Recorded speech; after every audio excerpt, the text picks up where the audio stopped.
Bonjour à tous, une très courte vidéo aujourd'hui qui se résumerait en une seule phrase ou une seule question. Ne serait-il pas temps de nous positionner? Alors tout ça vient effectivement de la réflexion et de l'observation que j'ai faite suite aux déclarations du président lundi par rapport au pass sanitaire. On trouve effectivement toutes sortes de réactions, de la colère, un choc, de la peur, ou au contraire pas de réaction, les personnes étant forcément d'accord avec ce qui a été dit. Chacun réagit à sa manière, évidemment, ce qui est tout à fait normal puisque chacun observe la situation de son propre point de vue, avec ses filtres personnels, avec sa propre histoire, avec ses croyances. Donc la réalité, en fait, c'est des réalités. Et du coup, chacun réagit à sa manière. Mais il y a quand même du mouvement. Là, on s'aperçoit que beaucoup de personnes trouvent que ça va un petit peu loin. Enfin, quand je dis beaucoup de personnes, dans ma réalité à moi, avec mes propres filtres, j'observe des personnes qui trouvent que ça va trop loin, qui ne sont pas d'accord, qui refusent le pass sanitaire. Et du coup, la question se pose de qu'est-ce qu'on fait? Est-ce qu'on va se faire vacciner quand même pour avoir la paix?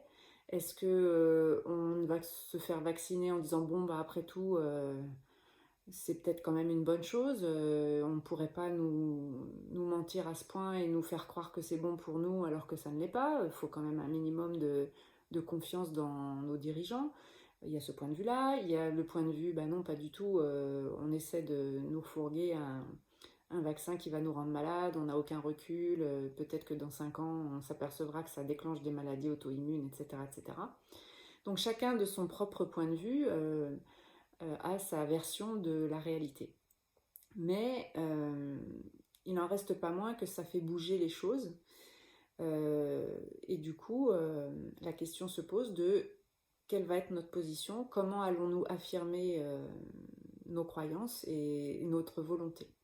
Ça revient tout simplement à se poser la question de qu'est-ce qui est le plus important pour nous, à titre individuel, pour nos enfants, quel monde voulons-nous pour demain, qu'est-ce qu'on peut accepter dans la restriction de nos libertés, jusqu'où on peut aller, jusqu'où c'est trop et ça devient presque une dictature. Alors les mots sont peut-être un peu forts ou peut-être mal choisis, mais on s'aperçoit quand même que les libertés sont quand même grignotées de plus en plus à coup de petites choses, un jour, le lendemain, encore une, et ainsi de suite, petit à petit.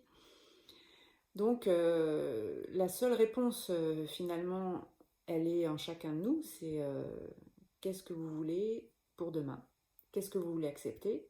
Qu'est-ce que vous n'acceptez plus? Quels sont les changements à mettre en place, s'il doit y avoir des changements qui sont parfois peut-être un peu radicaux, peut-être changer carrément de métier si vous n'acceptez pas d'être obligé de vous faire vacciner, euh, si vous êtes soignant par exemple, ou si vous faites partie des métiers pour lesquels on va l'exiger.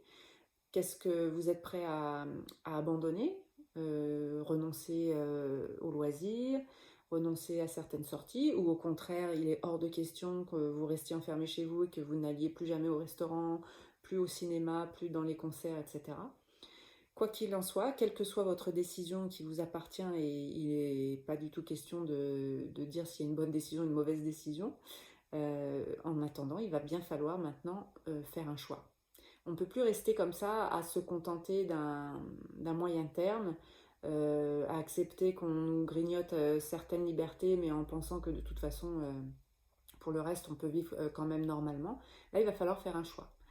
Et se positionner, c'est d'une manière plus large, choisir, prendre la responsabilité de notre vie, et ça du coup on peut l'appliquer à tous les domaines, pas forcément à la réaction qu'on va avoir par rapport aux décisions du gouvernement, mais prendre la responsabilité de tous nos actes, de toutes nos décisions dans notre vie en général. Et c'est peut-être une opportunité, une occasion de s'apercevoir à quel point nous créons chaque événement de notre vie à chaque instant. Bon, je ne vais pas développer plus sur cette notion de créer notre vie. Je pense que vous avez entendu ça maintes et maintes fois sur plein d'autres vidéos, sur plein d'autres chaînes. Mais il y a quand même une petite parenthèse parce que je ne peux pas m'empêcher. c'est de dire que même cette situation, nous l'avons collectivement créée. Si cela arrive dans notre réalité, c'est que quelque part, nous l'avons vibré, nous l'avons envoyé, nous l'avons souhaité. Alors, on prend l'exemple par exemple du confinement. Pour certaines personnes, le confinement, enfin le premier en tout cas, celui qui a été vraiment très strict, a été vécu par certains de manière complètement catastrophique et par d'autres, ça a été presque salvateur. Il y a eu des prises de conscience, il y a eu une opportunité d'introspection, des décisions ont été prises, des gens sont aperçus que la vie qu'ils avaient avant, bah, finalement, ça n'arrimait pas à grand-chose par rapport à leurs aspirations, à leurs propres rêves, bien sûr, hein, pas dans l'absolu, mais par rapport à eux-mêmes.